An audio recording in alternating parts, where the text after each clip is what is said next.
How much nuclear power would it take to replace all of our gasoline with hydrogen or batteries?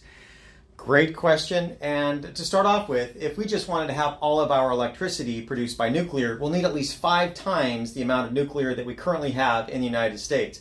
And if we did that, if we just got 5 times the amount of nuclear, then we would have a lot of extra in terms of, say, solar and hydro and wind to produce lots of hydrogen or batteries. Now, the problem with the batteries is the materials, the mining and the milling and the environmental impact for all of the materials that are going to be needed to have an enormous amount of batteries.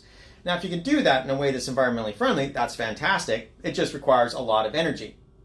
Now, mining and milling, that's almost all done with fossil fuels.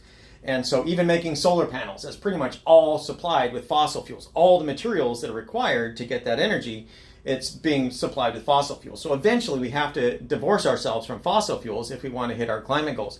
And one way to do that is to do water electrolysis or something like that, where we separate the water out into just hydrogen and then oxygen. That hydrogen, you could do carbon capture from the environment or supplement that with other forms of carbon.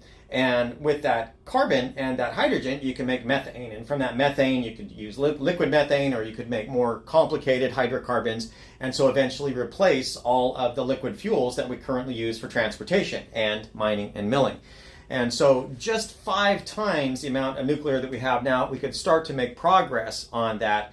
And even that in and of itself might be a monumental lift. I don't know. It looks that way. To get 5 times the amount of nuclear that we have right now, you tell me. So thanks for that question. Have a good day.